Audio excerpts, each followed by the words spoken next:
योग दर्शन की कक्षा में आप सभी का स्वागत है।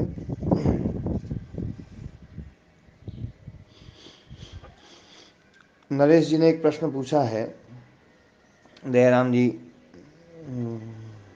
के माध्यम से पूछवाया गया कि ईश्वर जो है वो निष्क्रिय है या सक्रिय है। जब हम निष्क्रिय शब्द बोलते हैं तो थोड़ा सा हाँ प्रणाम जी। जब हम निष्क्रिय शब्द बोलते हैं तो थोड़ा सा चुभता है मन को, क्योंकि निष्क्रिय का जो है ये दुर्गुण माना गया है समाज में।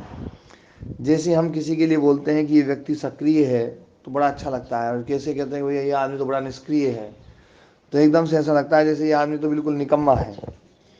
तो निष्क्रिय शब्द निकम्मे अर्थ के लिए प्रयुक्त होता है समाज में, और जैसे ही हम ईश्वर के लिए निष्क्रिय शब्द का प्रयोग करते हैं तो एकदम से ऐसा लगता है कि ईश्वर बिल्कुल निकम्मा है, किसी काम का नहीं है। जबकि इसका ऐसा अर्थ नहीं है। समाज में इस अर्थ में प्रयुक्त होने के कारण से हम ऐसा अर्थ लेते हैं। तो अपनी चर्चा चल रही थी कि निष्क्रिय शब्द का अर्थ जो ना, जो कहना चाह रहा हूं मैं, कि ईश्वर में क्रिया है या नहीं है। यदि क्रिया है तो वो है ना, मतलब है ना, सक्रिय है। क्रिया नहीं है तो निष्क्रिय है। क्रिया ईश्वर में मानी जाए या ना मानी जाए, तो पहले ये समझ लें कि क्रिया गुण जो है वो अच्छा है या बुरा है। क्या मानते हैं आप लोग?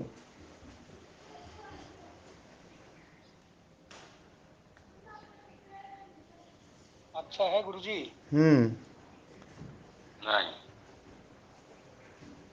हाँ जी। अच्छा, सात्विक अच्छा है देवदत्त जी, राजसिक अच्छा है व्यक्ति? सात्विक गुरुजी। और राजसिक? राजसिक जब थोड़ा बहुत हो तो ठीक चलता है, बाकी सात्विक ही हो जाता है तो बढ़िया होता है। हाँ, राजसिक तो सही नहीं माना गया ना। जी वो तो राजसिक है। है। वो तो त्यागने योग्य है राजसिक गुण। हाँ, राजसिक गुण को हमेशा कहा गया भाई राजसिक गुण को त्यागो। तो जो क्रिया है ना वो तो रजोगुण की है, राजसिक क्रिया है। क्रिया जो है वो तो रजोगुण का धर्म है। जी गुरु जी। क्यों जी देवदत्त जी? जी गुरु जी। तो क्रिया जब रजोगुण की हो गई तो वो अच्छी कैसे हो सकती है? ये तो हमारी मजबूरी है कि हमें क्रिया करनी पड़ती है। लेकिन थोड़ी है, चेतन में क्रिया कहाँ है? हाँ, चेतन में तो क्रिया है ही नहीं, रजोगुण में। ये तो क्रिया जो धर्म है वो रजोगुण का है। तो रजोगुण का धर्म होने के कारण से यदि हम परमात्मा में क्रिया मानते हैं तो हमें परमात्मा में रजोगुण प्रबल मानना पड़ेगा, स्थापित करना पड़ेगा। हाँ। तो इसलिए है ना, जो है रजोगुण जो है, जब योगी देखो, अपन अभी परमात्मा को थोड़ी देर के लिए एक तरफ रखते हैं। हम क्षिप्त मूढ़ विक्षिप्त एकाग्र निरुद्ध जो 5 अवस्थाएं हैं, तो क्षिप्त अवस्था क्या है? चंचलता। ये रजोगुण की अवस्था है। जी गुरु जी। रजोगुण की अवस्था है। सबसे नीचे कैटेगरी वाली है, देखो, क्षिप्त अवस्था, सबसे पहली अवस्था। ये रजोगुण की अवस्था है। रजोगुण प्रबल है, और रजोगुण प्रबल होने के कारण से व्यक्ति बहुत ज्यादा चंचल है। तो ये रजोगुण की अवस्था है, क्षिप्त अवस्था। फिर मूढ़ अवस्था है, तमोगुण की अवस्था। फिर है विक्षिप्त अवस्था, थोड़ा थोड़ा सत्वगुण आया, सत्वगुण आया, लेकिन रजोगुण का प्रभाव है। तो रजोगुण का प्रभाव है, तो रजोगुण का प्रभाव होने पर भी, मतलब सत्वगुण है लेकिन सत्वगुण होने पर भी रजोगुण का प्रभाव है, तो उस अवस्था को समाधि के पक्ष में स्वीकार नहीं किया गया है इस शास्त्र में। जबकि विक्षिप्त अवस्था भी वास्तव में बड़ी अच्छी अवस्था है। अभी जितने भी हम साधक बैठे हुए हैं सब विक्षिप्त अवस्था में ही है। विक्षिप्त अवस्था का मतलब है कि हमारा चित्त जो है हमारे नियंत्रण में आने तो लगा है, लेकिन आलंबन आने पे भटक जाता है। मिला जुला सा है ना। हाँ, हम धर्म की बात सुनते हैं तो हमारा चित्त धर्म में लग जाता है, वैरागी की बात सुनते हैं तो हमारा चित्त वैरागी में लग जाता है, हम अपना है ना जो है ना परोपकार की बात सुनते हैं तो हमारा चित्त परोपकार में लग जाता है। लेकिन जैसे ही काम क्रोध का भाव है ना को है ना वहाँ पर कोई अवसर उपस्थित होता है या कोई आलम्बन उपस्थित होता है तो हम उसमें भी चल देते हैं। ये है विक्षिप्त अवस्था। ठीक है। तो विक्षिप्त अवस्था वास्तव में सत्वगुण है ना प्रधान अवस्था होने पर भी लेकिन इसमें रजोगुण की मात्रा है, इसलिए इस अवस्था को भी समाधि में योग पक्ष में इसको स्वीकार नहीं किया गया है। ठीक है। पूर्ण पूर्ण रजोगुण है क्रिया वाली अवस्था, वो क्षिप्त अवस्था है। पूर्ण तमोगुण वाली अवस्था है वो मूढ़ अवस्था है। सत्वगुण वाली अवस्था लेकिन रजोगुण है ना एक्टिव है तो वो विक्षिप्त अवस्था। अब इससे ऊपर उठते हैं। एकाग्र अवस्था में क्या है?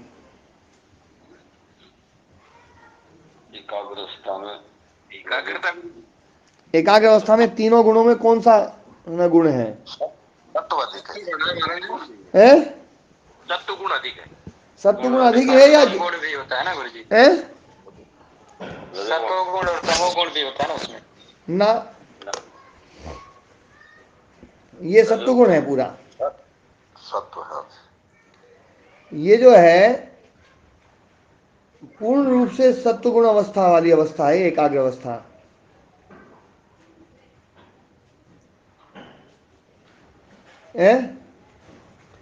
जो एकाग्र अवस्था है, एकाग्र अवस्था में क्या होता है, जो भी भूतों का अर्थ है सद्भूतम अर्थम प्रद्योतयति क्षिणोति च क्लेशान कर्म बंधनानि श्लथयति निरोधम अभिमुखम करोति, तो वो है एकाग्र अवस्था।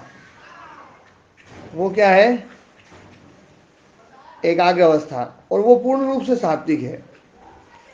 और सत्वगुण अवस्था जो है, सत्वगुण अवस्था होने के कारण से यहाँ पर वृत्ति है, क्योंकि ज्ञान वृत्ति सत्व जो है ना वो ज्ञान वृत्ति वाला होता है, इसलिए सत्वगुण अवस्था होने के कारण से जो विवेक ख्याति है, विवेक ख्याति सत्वगुणात्मिका, सत्वगुणात्मिका विवेक ख्याति, तो ये जो विवेक ख्याति है सत्वगुणात्मिका है, इसलिए सत्वगुण वाली अवस्था को भी छोड़ देता है योगी, असंप्रज्ञात में चला जाता है। बात है क्लियर है? पांचों अवस्थाएं क्लियर है? क्लियर है गुरु जी, है ना। तो अब देखो, मतलब ये हमने परमात्मा को एक तरफ किया हुआ है, अभी अपन अपने है ना परमात्मा को मैं लेकर के आऊंगा, पर उससे पहले हम ये समझ लें कि हम जो है क्रिया के पक्ष में हम स्वयं हैं या नहीं है। तो हमने क्रिया वाला जो पक्ष था क्षिप्त वाली अवस्था उसको छोड़ा, उसको बिल्कुल घृणित माना और सत्वगुण को प्रबल माना, लेकिन सत्वगुण में भी जहां थोड़ी बहुत क्रिया थी वो विक्षिप्त अवस्था, उसको भी हमने छोड़ दिया, उसको भी हमने समाधि पक्ष में स्वीकार नहीं किया। और हमने एकाग्र अवस्था जो बिल्कुल पूर्ण रूप से सत्वगुण वाली थी, जिसमें रजोगुण तमोगुण जो है ना बिल्कुल क्षीण हो गया है, तो उस अवस्था को मतलब रजोगुण को, रजोगुण मतलब क्रिया को बिल्कुल खत्म कर दिया हमने, उस अवस्था को हम सर्वश्रेष्ठ मान रहे हैं। और सत्व गुणात्मिका जो है ना उसको है ना जो है ना सत्व गुण वाली को हमने प्रबल बहुत अच्छा माना, लेकिन असंप्रज्ञात अवस्था में तो हमने उसको भी छोड़ दिया, सत्व गुण वाली को भी। ठीक है, मतलब हम तो सत्व गुण को भी छोड़ने के चक्कर में है, रजोगुण तो बहुत दूर की बात है। तो जो क्रिया है जो रजोगुण वाली है, जब हम उसको पसंद ही नहीं कर रहे हैं तो हम उसको परमात्मा में क्यों डाल रहे हैं, ये मुझे समझ में नहीं आ रहा है। यदि परमात्मा को हम नित्य मुक्त मानते हैं, नित्य युक्त और नित्य मुक्त, वो सदा मुक्त है, तो सदा मुक्त अवस्था का मतलब है कि हमारी जो असंप्रज्ञात वाली अवस्था है उस अवस्था से भी बहुत ऊपर वाली अवस्था है। क्यों जी दयाराम जी? महाराज जी प्रणाम। हाँ प्रणाम जी। महाराज जी प्रणाम। हाँ जी महाराज जी, यहाँ प्रश्न ये उठता है कि जो मुक्त आत्मा है उसको तो कुछ करने क्या की कोई जिम्मेवारी नहीं है, लेकिन परमात्मा को तो, ईश्वर को तो सारे संसार को संभालने की, सारे संसार को चलाने की जिम्मेवारी है। उसको इसकी तरह निष्क्रिय कैसे मान सकते हैं? ये समझ में नहीं आता गुरु जी। तो फिर उसको अपने को क्षिप्त अवस्था या विक्षिप्त अवस्था में मानना पड़ेगा। पहले अपन ये कर लें, मतलब कि भैया चलो परमात्मा को जो है ना, चलो जो भी काम करवाना अपन करवा लें, पर उसकी अवस्था को जो है ना हम नित्य मुक्त वाली अवस्था से बिल्कुल थोड़ा नीचे गिरा दें, कि परमात्मा को अपन नित्य मुक्त ना माने। ये तो संभव नहीं है कि परमात्मा को हम मुक्त ना माने, परंतु साथ में ये भी तो संभव नहीं लगता कि जैसे हम मुक्त होंगे तो हमें तो हमारा तो कोई जो कर्तव्य शेष नहीं बचेगा, लेकिन परमात्मा के तो कर्तव्य दिखाई देते हैं, देखो कर्तव्य भी दिखाई देता है। ये चीज बात की बात है दयाराम जी, इस विषय पर चर्चा अपन बाद में करेंगे। देखो क्या है, सैद्धांतिक सिद्धांत पहले रखा जाता है। सिद्धांत में आने वाली जो समस्याएं हैं उनका समाधान बाद में करें अपन। क्या आप उन समस्याओं के कारण से ये सिद्धांत मानने के लिए तैयार हो कि परमात्मा को अपन नित्य मुक्त ना मान लें और परमात्मा में अपन जो ना रजोगुण मान लें? बिल्कुल ऐसा तो नहीं मानेगा। तो पहली बात तो ये हो गई भैया कि अपन सिद्धांतिक रूप से इसको स्वीकार ही नहीं कर सकते। जिस चीज को हम सैद्धांतिक रूप से स्वीकार ही नहीं कर सकते उस चीज पर हम चर्चा क्यों करें? पहली बात नहीं महाराज, उसका भी कोई सॉल्यूशन तो समझ में आना चाहिए ना। हाँ, सॉल्यूशन समझ में आएगा, पर पहले अपन ये सिद्धांत बिल्कुल पक्का बना ले दृढ़ कि परमात्मा में हम क्रिया इसलिए नहीं डाल सकते क्योंकि क्रिया को हम इतना शुभ मानते ही नहीं हैं। अभी हम जो है ना, मैं देखो मेरी क्योंकि आप थोड़ी देर से जुड़े थे, आपका प्रश्न मेरे पास पहले आ गया, आप देर से जुड़े थे। मैंने शुरुआत ही आज इस बात से करी थी कि हम समाज में क्रिया को बहुत अच्छा मानते हैं और योग दर्शन बिल्कुल उल्टा मानता है इस बात को। योग दर्शन की जो मान्यता है ना वो सांसारिक मान्यताओं से बिल्कुल भिन्न है। जैसे संसार, इस संसार को सुख मानता है, सुखदायी मानता है। जो व्याख्याएं हम सुनते हैं कि संसार तो सुख का सागर है, भगवान ने बनाया है, इसमें तो सुख ही सुख है और बहुत सुख है, परोपकार करते जाओ, बढ़िया बढ़िया काम करते जाओ, धनेश्वरियों के स्वामी होते जाओ और बढ़िया जो है ना अच्छे संतान हो, अच्छी पत्नी हो, बढ़िया जो है ना, और बढ़िया संतान होकर के बढ़िया पुत्र पौत्र और सबसे भरा पूरा परिवार हो। यही तो उपदेश हम सुनते आते हैं। ऐसे ही ये उपदेश हमने सुना हुआ है कि खूब सक्रिय रहो, क्रियावान रहो, निष्क्रिय हो जाओगे तो गड़बड़ हो जाएगा, निकम्मे नहीं होना है ना, काम करके बढ़िया मेहनत करो, पुरुषार्थी रहो, हमेशा प्रचंड पुरुषार्थ और ये वो सब जो सुनते हैं। तो उसके कारण से हम जो है ना इस चीज को बहुत अच्छा मानते हैं और बहुत अच्छा मानते हैं। तो कोई भी हमें जब परमात्मा के बारे में बोलता है कि निष्क्रिय है तो ऐसा लगता है जैसे परमात्मा को किसी ने गाली दे दी, ऐसा लगता है कि परमात्मा को निकम्मा कह दिया कि बिल्कुल निकम्मा है, कोई काम का नहीं है ना। बस समस्या यहाँ है और कोई समस्या नहीं है। हमारा जो पूर्वाग्रह है निष्क्रिय शब्द को लेकर के कि निष्क्रिय का मतलब है निकम्मा, किसी काम का नहीं, बिल्कुल बेकार, मुफ्त का खाने वाला। तो जैसे ही हम परमात्मा में निष्क्रिय शब्द लाते हैं तो एकदम ऐसा लगता है कि जैसे ये निष्क्रिय शब्द तो बड़ा मतलब परमात्मा के लिए गाली है। मैंने इतनी देर से ये समझाया है कि निष्क्रिय शब्द, हाँ जी, मेरे प्रश्न में ऐसा अभिप्राय बिल्कुल नहीं था। हाँ मेरे प्रश्न का नहीं, अभी मैं उसी अभिप्राय पे आऊंगा। देखो ये जो अभिप्राय है ना, आपके प्रश्न के साथ साथ दूसरे लोगों में ये अभिप्राय आता ही है। देखो जब भी हम निष्क्रिय बोलते हैं तो हमें ऐसा लगता है कि परमात्मा निकम्मा है। परमात्मा में कुछ ना कुछ तो क्रिया डालनी पड़ेगी, क्योंकि निकम्मा आदमी जो है ना वो तो बेकार है। वो चाहे हम मनुष्यों की कितने क्रिया ना करता हो, क्योंकि वो सर्वशक्तिमान है, लेकिन किसी न किसी रूप में तो जो क्रिया पाने बिना बुद्धि ही वो मतलब हम जैसी ना करता हो पर हम जैसी करता भी हो देखो क्या गजब की बात। देखो ये है कि जैसे हमारी जैसी बुद्धि तो नहीं है पर बुद्धि होनी चाहिए हमारे जैसे, हमारे में है वैसे उसमें कुछ ना कुछ तो होनी चाहिए। बिना बुद्धि के काम मतलब जो ना कैसे बात बने। ऐसे ही हम क्रिया के बारे में सोचते हैं, जैसे है ना कि भैया परमात्मा का, साथ साथ चल जाए तो ठीक है। हाँ, जैसे परमात्मा में शरीर तो नहीं है, जैसे लोग मतलब जो परमात्मा में शरीर धारण करवाते हैं तो कहते हैं परमात्मा में देखो हम जैसा शरीर तो नहीं है, लेकिन है हम जैसा ही थोड़ा बहुत। बिना हम जैसे शरीर के बिना तो बात बनेगी नहीं। ठीक है, नाक थोड़ी लंबी करो, हाथ थोड़ा सा बड़ा करो, हाथ 2 की जगह 4 लगाओ, 10 लगाओ, पर लगाओ तो अपने जैसे ही ना महाराज जी, क्योंकि जैसा प्रत्यक्ष से जो अनुभव है उससे बाहर हम कैसे जाए। हाँ, उससे बाहर नहीं जा सकते। अब मैं इसी बात को समझा रहा हूँ कि हमारा जो वर्तमान में जो समाज में जो चल रहा है, जो क्रिया को लेकर के इतना प्रबल जो हमारा एक सॉफ्ट कॉर्नर है क्रिया को लेकर के, कि क्रिया बहुत ही अच्छी है, क्रिया बहुत ही अच्छी है, क्रिया बहुत ही अच्छी है। तो वो जो क्रिया बहुत अच्छी अच्छी होने के कारण से तो वो योग दर्शनकार तो उस चीज को बिल्कुल गलत मान रहे हैं कि देखो क्षिप्त मूड विक्षिप्त, क्षिप्त अवस्था और विक्षिप्त अवस्था। क्षिप्त अवस्था तो बिल्कुल ही नीचे वाली कोटि है जिसमें केवल क्रिया है, वहां सत्व है ही नहीं। और विक्षिप्त में सत्व है, क्रिया थोड़ी है, लेकिन वो थोड़ी होने पर भी वो विक्षिप्त अवस्था समाधि के पक्ष में स्वीकार नहीं की गई, योग पक्ष में स्वीकार नहीं की गई। ठीक बात है दयाराम जी? हाँ जी दयाराम जी, आवाज नहीं आ रही जी महाराज। है ना? तो क्रिया को तो हम बिल्कुल है ना हटाने की उसमें है, और सत्व बिल्कुल लेकर के आए तब हम जो है ना जो है समाधि में पहुंचे। और समाधि में पहुंचने के बाद में विवेक ख्याति उत्पन्न हुई, ज्ञान हुआ। ज्ञान सत्व की जो सबसे परम अवस्था है वो ऋतंभरा प्रज्ञा प्रांत भूमिता आ गई। और उसके बाद में फिर हमने देखा कि यार इसमें भी सत्व गुण तो है, तो ये सत्व गुण है इसलिए इसको भी छोड़ा जाए, है ना?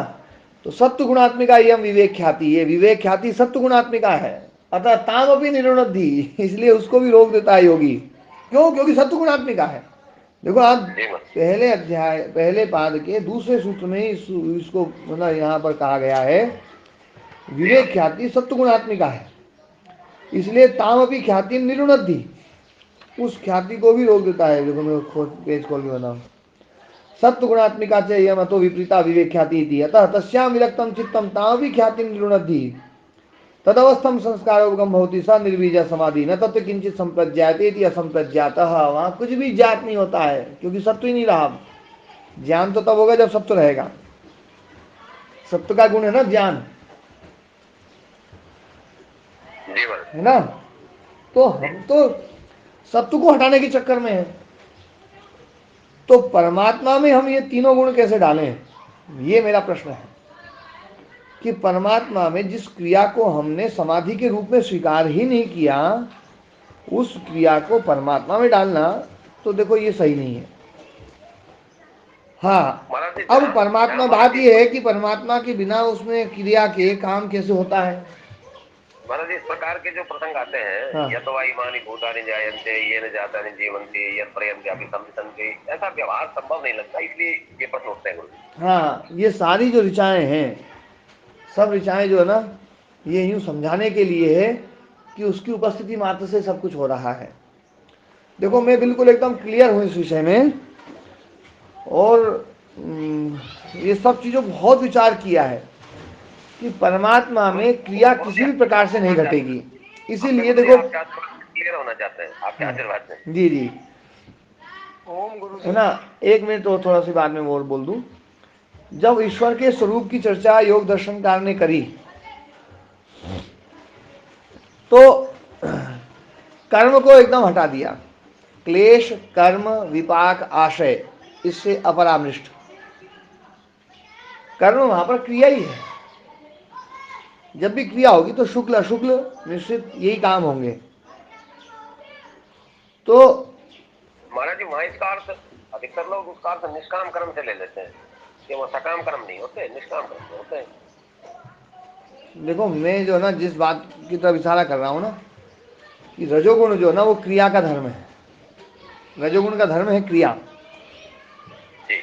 ईश्वर में रजोगुण को बिल्कुल समाप्त किया जा रहा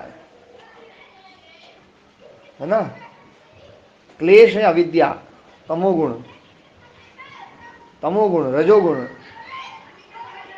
और सत्वगुण सत्वगुण का मतलब है ज्ञान उत्पन्न होना, तो उसमें कोई ज्ञान उत्पन्न नहीं होता। उस सूत्र की व्याख्या देख लीजिए आप, कोई ज्ञान उत्पन्न नहीं होता है, क्योंकि पहले से एक जैसा ही हो। तो उत्पन्न हो जाए तो इसका मतलब पहले कुछ कमी थी, है? ऐसे ही दे रहे हैं। ये दोनों बातें विरोधी लगती हैं जी, यही समझ में नहीं आ रहा है। हाँ, मतलब यदि उसमें ज्ञान उत्पन्न हो जाए तो ज्ञान उत्पन्न होने का मतलब है सत्वगुण आ गया। तो सब ज्ञान उत्पन्न नहीं होता और उसके साथ साथ सर्वज्ञ भी कहा जाता है कि सब कुछ को जानता है, अर्थात जो क्रियाएं कहीं हो रही हैं उनको जानता भी है। सर्वज्ञ का मतलब है कि उसका ज्ञान एक जैसा है, उसमें मतलब पूर्ण है, मतलब उसमें निरतिशयता है। महाराज जी, किसी दूसरे द्वारा किया गया कदम जब कोई जानता है तो वहां तो उत्पन्न ज्ञान के अतिरिक्त कोई दूसरा रास्ता ही नहीं हो सकता। नहीं, उसको उस ज्ञान को जानने की जरूरत ही नहीं है। उसको उस ज्ञान को जानने की उसको आवश्यकता ही नहीं है। उसकी उपस्थिति मात्र से, जैसे मैं एक छोटा सा उदाहरण देता हूँ आपको, एक छोटा बहुत मतलब जो ना कि गुरुत्वाकर्षण बल है, और मैंने उदाहरण पहले भी दिया था कि मैंने एक पेन पकड़ा हुआ है ना। अब ये पेन पकड़ा हुआ है, अब गुरुत्वाकर्षण बल को इस पेन को पकड़ा हुआ है ये जानना जरूरी है क्या? गुरु जी, हमें तो जानना जरूरी नहीं है, लेकिन नहीं, गुरुत्वाकर्षण को जो नियंत्रण करने वाली जो कोई शक्ति है, जैसे मैंने देखो एक काम मैंने जैसे छोड़ते एकदम गिरा, तो क्या छोड़ा जब एकदम से उसको कि भैया हाँ यार छोड़ दिया उसने, गिराओ गिराओ, क्या ऐसी क्रिया होती है? या छोड़ते हो तो गिरता ही है फटाक से, उसमें जानने की क्या जरूरत है उसको? जैसे पहले से कोई ऐसा फीड की हुई है कोई चीज, जैसे हम कंप्यूटर में हम फीड कर देते हैं कि भाई ऐसी आवाज आएगी तो ये ताला खुल जाएगा, ऐसी आवाज नहीं आएगी तो नहीं खुलेगा। इस प्रकार की कोई व्यवस्था तो है महाराज जी। तो बस वही व्यवस्था मान लो ना ईश्वर को, ईश्वर में वही व्यवस्था मान लो कि आपने ऐसा कर्म किया, उसकी उपस्थिति मात्र से वैसा फल मिलना ही मिलना है। ये तो बिल्कुल एकदम फिट है। यदि वो करेगा, वो जानने का, फिर तो बड़ा भना पचड़ा खड़ा हो जाएगा। फिर तो ईश्वर जो ना मतलब बड़ा सबसे ज्यादा दुखी इस दुनिया में ईश्वर होगा। है? पर गुरुजी, हाँ जी, जो जो योगी शुद्ध होता जाता है, जो जो सक्रिय होता है, वो क्यों? वो भी तो फिर निष्क्रिय होना चाहिए ना। हाँ देखो क्या है, योगी का वास्तव में, योगी जैसे जैसे शुद्ध होता है वास्तव में निष्क्रिय ही होता है। कल जो आप चर्चा कर रहे थे, उस चर्चा से मेरी ये चर्चा बिल्कुल दूसरी दिशा में मैंने डाली है, और आपका जो विषय ना वो बिल्कुल भिन्न है। मैं उस पर भी आऊँगा, है ना।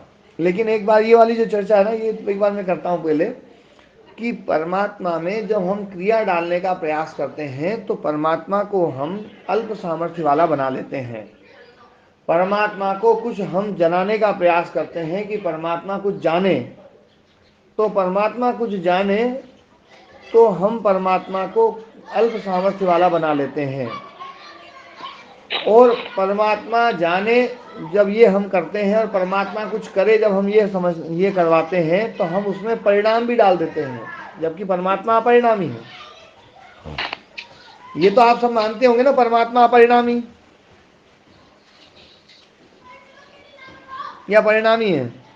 क्यों दयाराम जी? परिणामी गुरु जी, अपरिणामी है, मानना ही पड़ेगा अपरिणामी।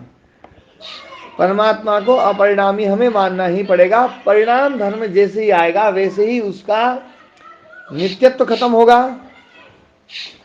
उसका निरतिशयत्व खत्म होगा,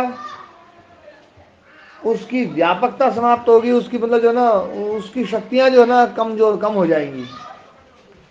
क्योंकि परिणाम जहां आता है तो उसमें न्यूनता होने के कारण से परिणाम है, सुधार हो रहा है। परिणाम में अंतता भी आती हो।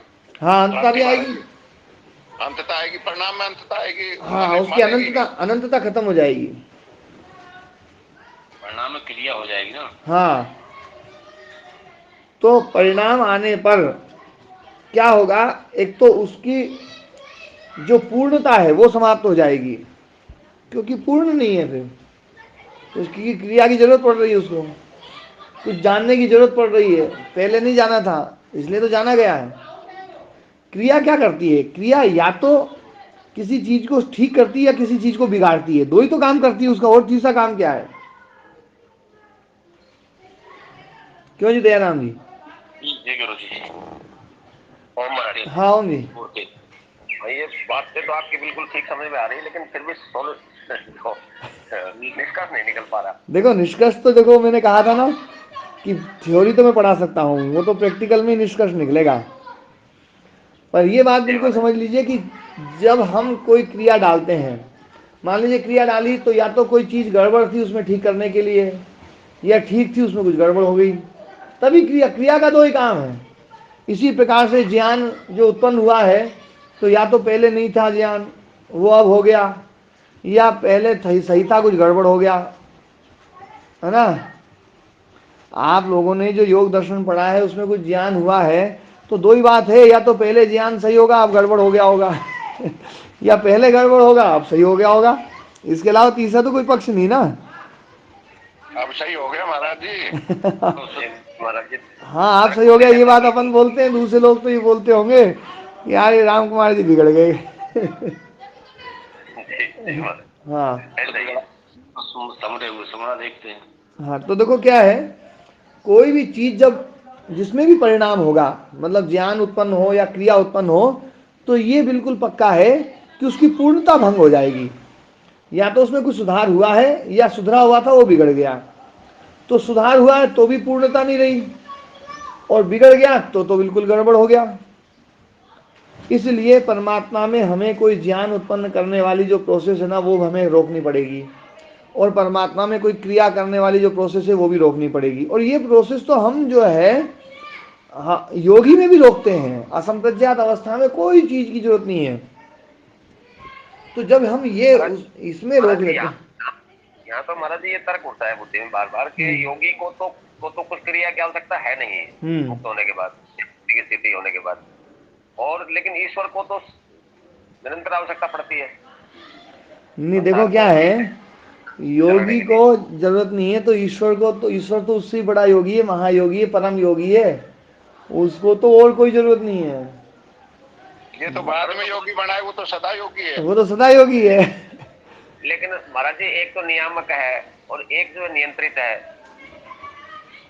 तो नियामक जो है ना, उसमें नियामक शब्द इसलिए दिया गया है, जैसे हम दृष्टा शब्द का प्रयोग करते हैं, तो दृष्टा मतलब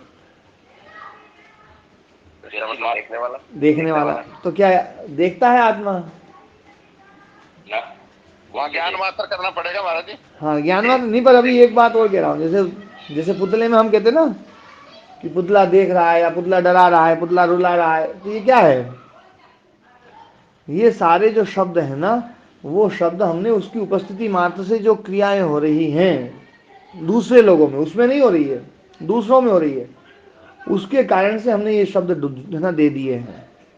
बस इसलिए हम उसको ना व्यवस्थापक बोले, नियामक बोले, है ना, न्यायकर्ता बोले, दंडदाता बोले, उसको ना दुष्टों को रुलाने वाला बोले, सज्जनों को वो देने वाला बोले, सब जो बोल रहे हैं ना, ये सब ये केवल बस वैसे ही जैसे पुतले में हम सारे है ना जो है शब्द बोलते हैं, उसमें ये सारे महाराज जी पुतले के उदाहरण में और ईश्वर में तो यहाँ भेद आ जाएगा, क्योंकि पुतले के उदाहरण में तो हम तीसरे हैं, कोई देखने वाले हैं, तो इस बात को समझ रहे हैं कि पुतला डरा रहा है, पुतला भगा रहा है। ना तीसरा नहीं, आप खुद ही पुतले को देख करके रोने लग गए, तो आप खुद ही कहोगे ये रुला रहा है, इसने रुलाया मुझे, खुद ही कहोगे, तीसरा क्यों कहेगा? है ना, तीसरा तो है इसलिए कह रहा है, तीसरा नहीं हो तो आप खुद तो कहोगे। खुद ही कहता है महाराज जी। हाँ खुद कहता है आदमी, यार इसने रुला दिया, इसने हंसा दिया, है ना। हाँ, तो ये जो है ना, ये बात जो हम जो भी हमने डाली है परमात्मा में कि वो नियामक है, वो व्यवस्थापक है, ये सब जो ना, क्योंकि व्यवस्था चल रही है, उसकी उपस्थिति से व्यवस्था चल रही है, इसलिए हमने उसको व्यवस्थापक बोला है। उसकी व्यवस्था में बिल्कुल कहीं भी कोई गड़बड़ी नहीं है, सब जगह बिल्कुल ठीक न्याय हो रहा है, इसलिए हम उसको न्यायकारी बोलते हैं। है ना, सब जगह दया हो रही है, कृपा हो रही है, उसकी उपस्थिति मात्र से दया हो रही है, इसलिए हम उसको दयालु बोलते हैं कि दया वो कर रहा है, जबकि वो कुछ नहीं कर रहा, वो तो है बस, उसके होने मात्र से दया होती है, उसके होने मात्र से सब कुछ काम होता है। ये सारी क्रिया उसकी उपस्थिति से हो रही। हाँ, तो मतलब ये, और ये इस भाव को जब हम देखेंगे कि किसी की उपस्थिति मात्र से कोई काम होता है ना, तो वो व्यक्ति सबसे ज्यादा पावरफुल होता है। ये बात मैंने तब भी समझाई थी और फिर मैं इस बात को समझा रहा हूं, और बीच में मुकेश जी ने इस बात को बहुत जोर दिया था कि ना जो है कि जिसकी उपस्थिति मात्र से काम हो, उससे ज्यादा पावरफुल तो कोई है ही नहीं। एक अध्यापक को बच्चों को चुप कराने के लिए डंडा उठाना पड़े और पीटना पड़े, एक अध्यापक को बच्चों को चुप कराने के लिए वहां आना पड़े, है ना, और आंख दिखाना पड़े, एक अध्यापक को आंख दिखाना नहीं पड़े लेकिन वहां आना पड़े, और एक अध्यापक को आने की जरूरत नहीं पड़े वो उसके मतलब उसकी उसका स्मरण मात्र से बालक जो है ना बिल्कुल चुप होते हैं। तो कौन सा पावरफुल है? कौन गुरु जी? हाँ जी जी, मैं कह रहा था कि ईश्वर परम गुरु है, ये उसमें कैसे घटित होगा फिर? हाँ, परम गुरु घटित होगा ये इसलिए क्योंकि उसकी उपस्थिति मात्र से ज्ञान की जागृति होती है, ज्ञान का जागरण होता है। हमें कई और बार फिर ऐसा लगता वेदों है के कि लिए ज्ञान के जागरण में कोई और हेतु है ही नहीं। कई बार ऐसा महसूस होता है, आप लोगों को भी खुद भी महसूस कर सकते हैं ऐसा, कि कई बार आपको कोई ज्ञान जागृत हुआ और आपको ऐसा लगता है कि यार है ना जो ना, ये बात तो किसी ने नहीं बताई, और ये बात कैसे आई। ये मैं बिल्कुल देखो अनुभव की बात बता रहा हूँ, आप सबके भीतर ये अनुभव होता होगा कि ये जो ना कि ये बात आई कैसे। ये उसकी उपस्थिति मात्र से जागरण है आपकी बुद्धि में, आपके चित्त में।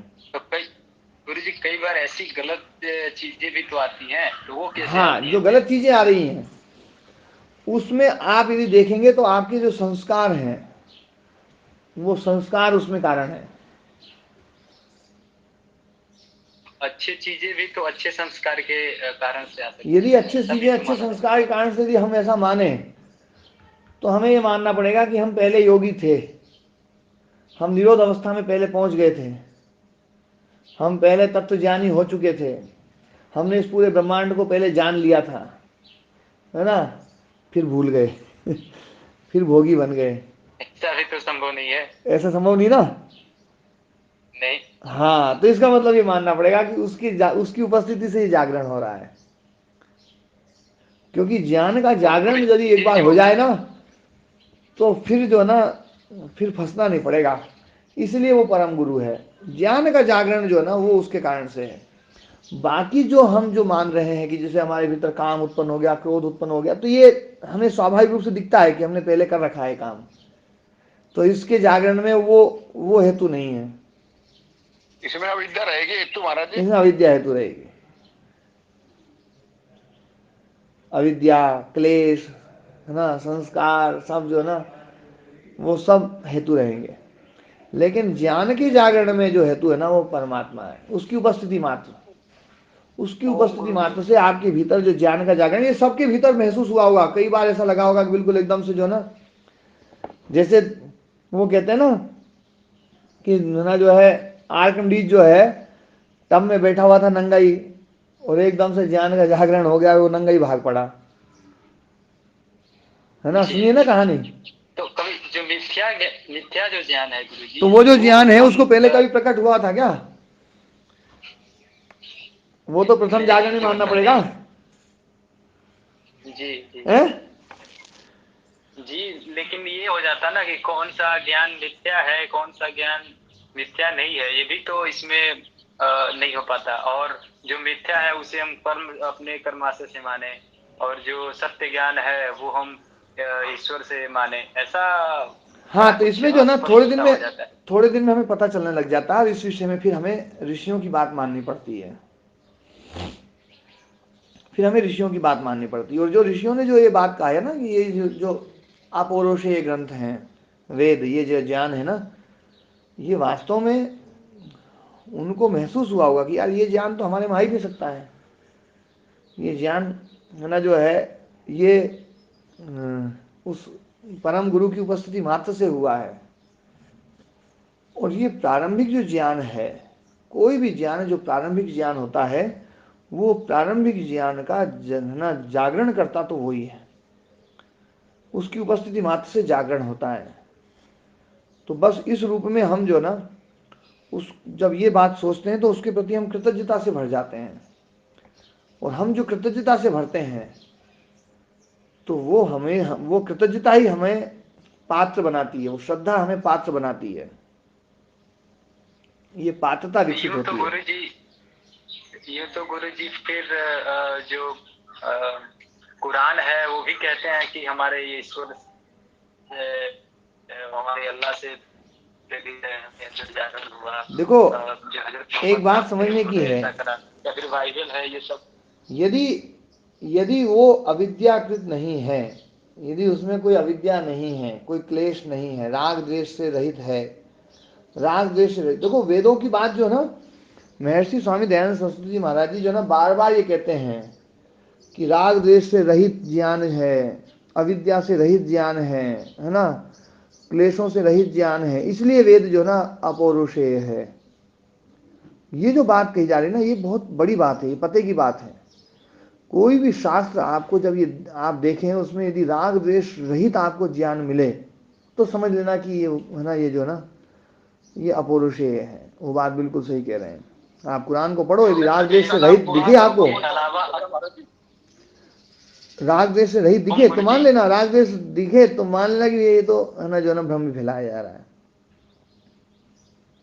तो वेदों के अलावा अन्य कोई भी हो तो उसमें भी अगर ऐसा है तो हम उसको अपौरुषेय ईश्वर द्वारा प्रेरित मान सकते हैं। हाँ, ईश्वर द्वारा प्रेरित जो है ना, ये ज्ञान का जो जागरण है ना, ये ज्ञान का जागरण तो प्रतिक्षण हो रहा है, उसकी उपस्थिति से ही जो ना ज्ञान का जागरण होता है। बस आप में पात्रता चाहिए, आप जैसे ही पात्र बनते हैं वैसे ही ज्ञान का जागरण होगा।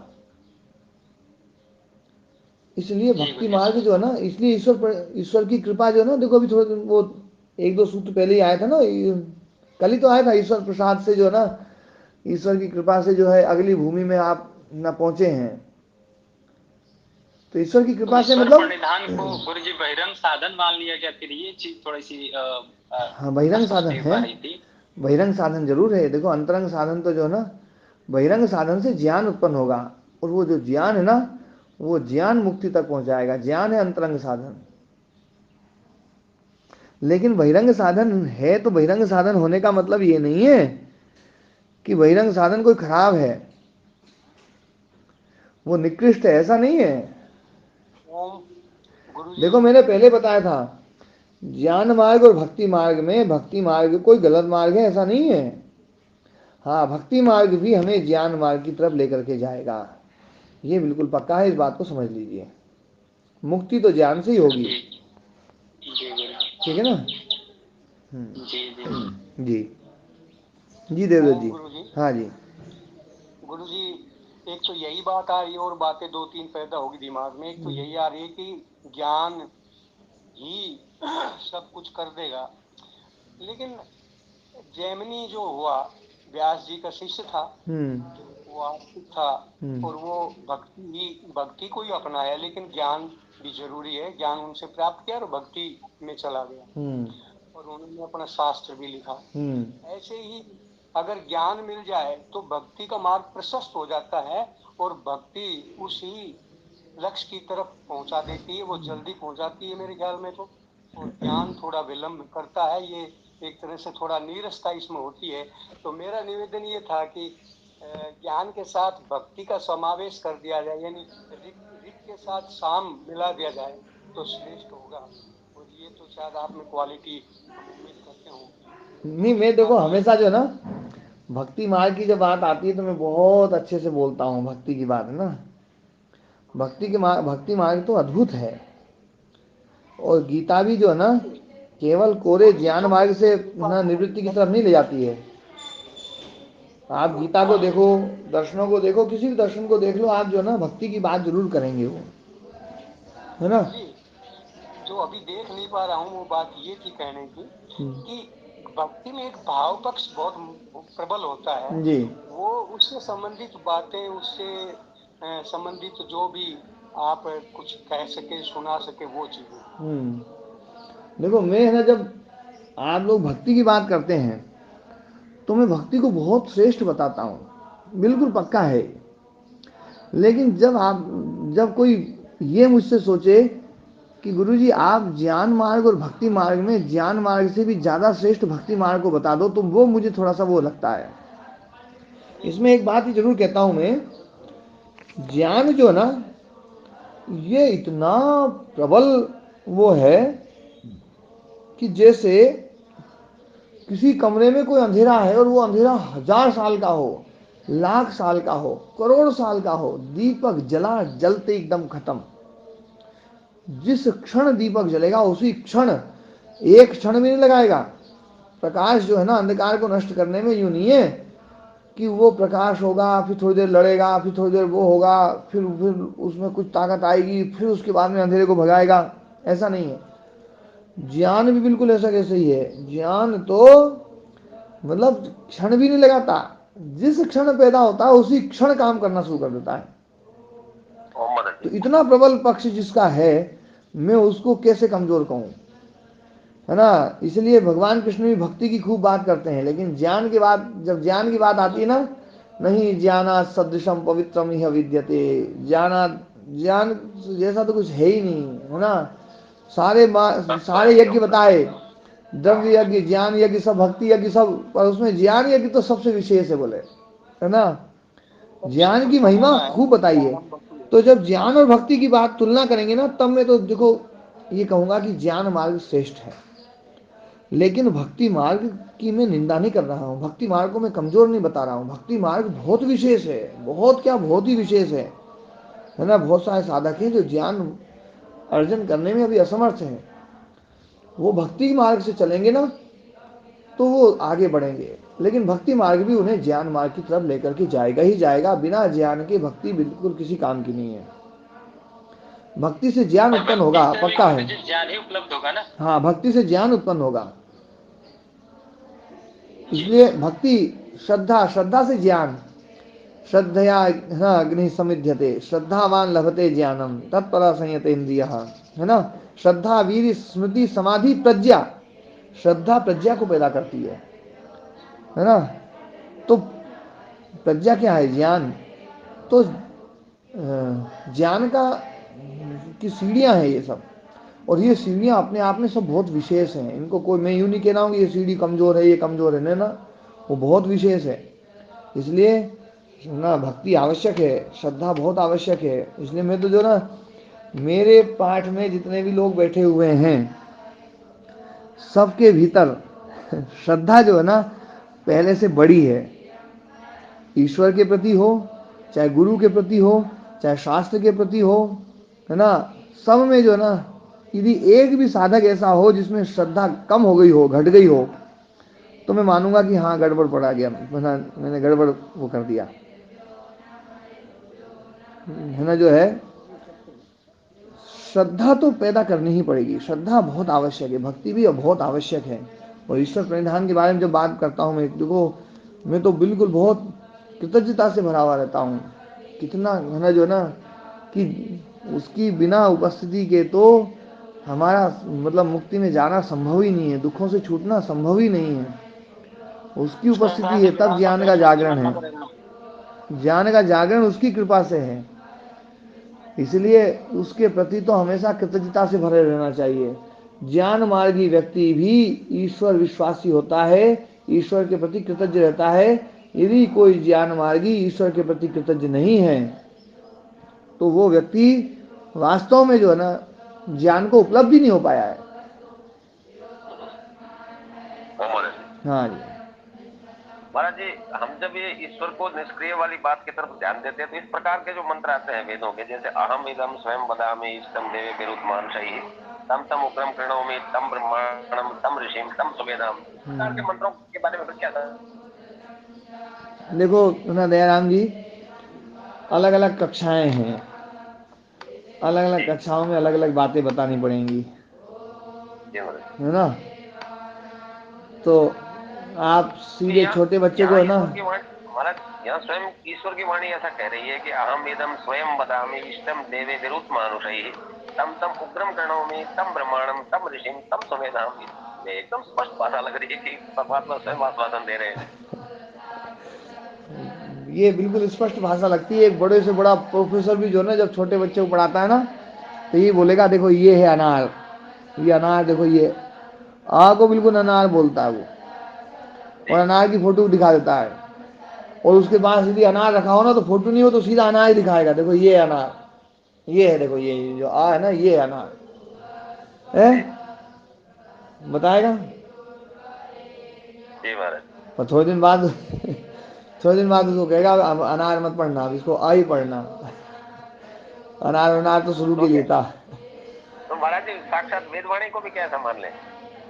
देखो आप है ना, जो है परा विद्या और अपरा विद्या, दो विद्या मानते हैं। जी महाराज। कौन सी श्रेष्ठ है? परा। परा श्रेष्ठ है पराया पराया तदक्षरम अधिकम है ना। और वेद कौन सी में है? वेद दोनों में जी। नहीं, पर मुख्य रूप से ज्यादा कौन सी में है?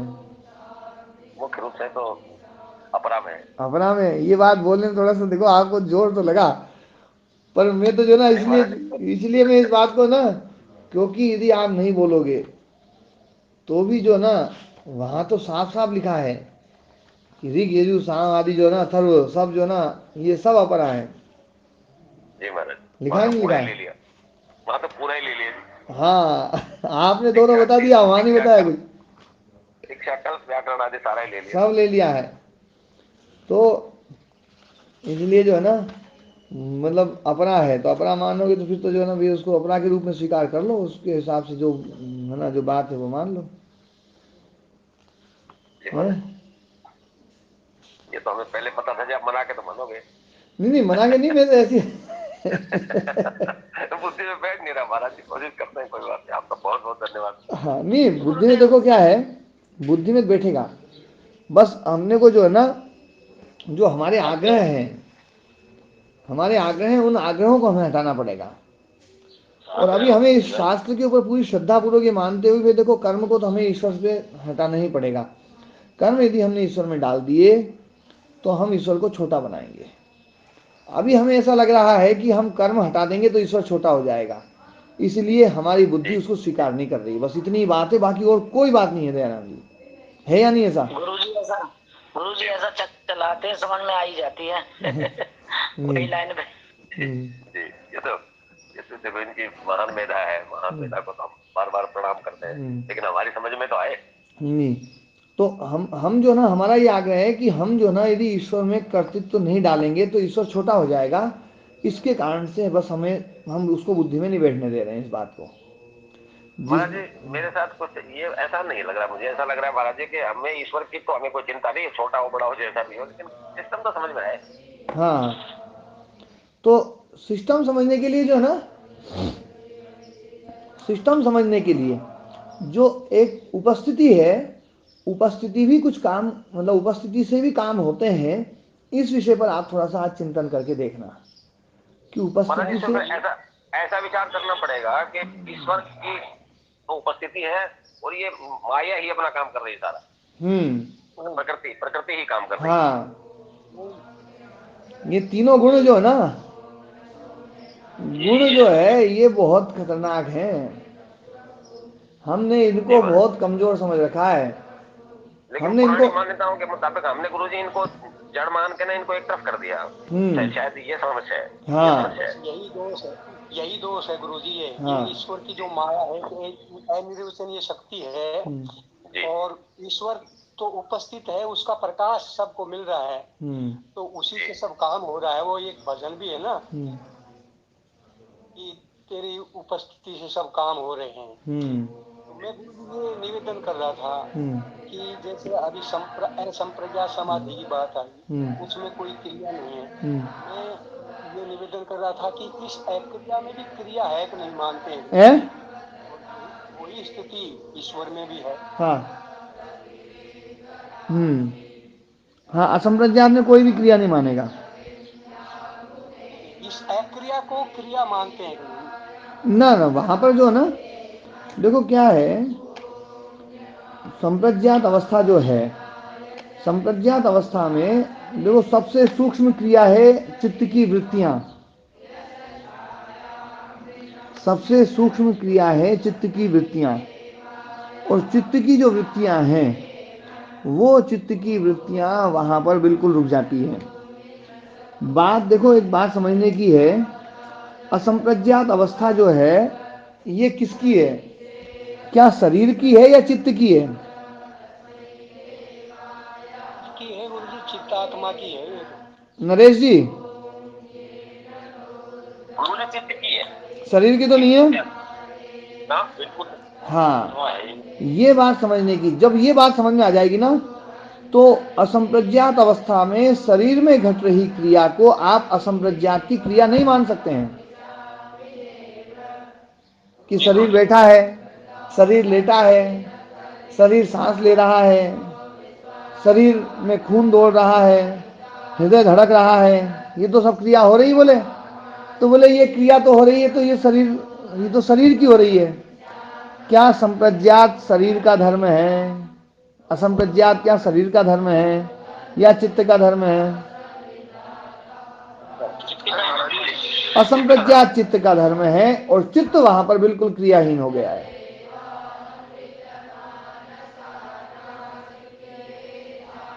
चित्त में कोई भी क्रिया बता दो उस समय कि चित्त कोई क्रिया कर रहा हो।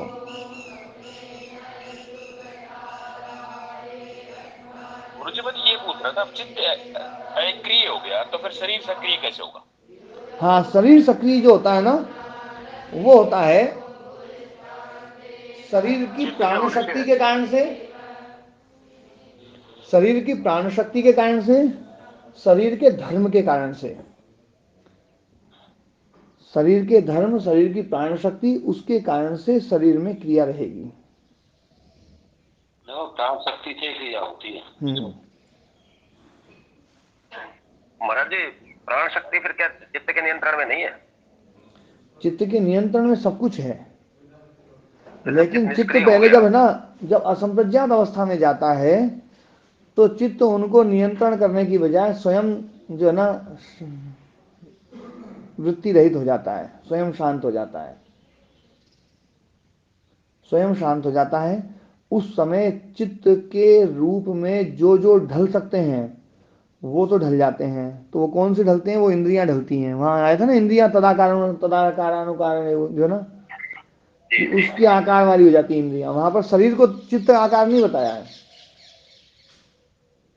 कि शरीर चित्ताकार हो जाए, ऐसा नहीं होगा। शरीर तो शरीर के रूप में ही रहेगा।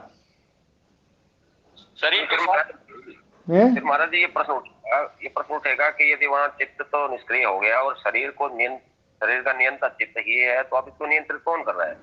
तो शरीर जो ना, जो क्रिया पहले से चल रही थी, जो क्रिया सहज रूप से पहले से चल रही थी, वो क्रिया सहज रूप से चलती रहेगी, उसको कोई रोकने वाला ही नहीं है, है ना। उसको रोकेगा कौन? वो चल रही है, सांस चल रही है, हृदय गति धड़क रही है, जो भी हो रहा है। हाँ, वो वहां पर उस अवस्था में श्वास भी बहुत सूक्ष्म हो जाता है, क्योंकि सूक्ष्म होने पर ही तो संप्रज्ञात समाधि लगेगी और असंप्रज्ञात लगेगी, है ना। वो सूक्ष्म अवस्था जो श्वास की है, शरीर की है, वो अवस्थाएं जो ना, जो क्रियाएं हैं वो बहुत सूक्ष्म हो जाएंगी। धड़कन भी कम हो जाती है गुरुदेव। तो ये पर ना हमें जो ना ये बिल्कुल समझना है कि असंप्रज्ञात अवस्था चित्त की है, शरीर की नहीं है ना।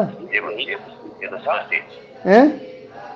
मैं यही तो पूछ रहा था, जब चित्त शांत हो गया, चित्त में संस्कार समाप्त हो गए, नहीं, चित्त में संस्कार रहेंगे, चित्त में संस्कार रहेंगे, संस्कार रहेंगे, तब तक योगी सक्रिय रहेगा। हाँ, चित्त में संस्कार रहेंगे। चित्त में जो ना, चित्त के संस्कार समाप्त नहीं होते हैं असंप्रज्ञात अवस्था में। वहां कहा है ना, संस्कार शेषो अन्य, विराम प्रत्याभ्यास पूर्व संस्कार शेषा अन्य, ये अन्य मतलब असंप्रज्ञात समाधि, कि संस्कार शेष रहेंगे, केवल वृत्ति समाप्त होगी। ठीक है, जी महाराज, हाँ, धन्यवाद। तो आज का पाठ यहीं विराम करें। गुरुदेव एक प्रश्न पूछना चाहूंगी। हाँ जी, स्वामी जी का आयुष्मान हो।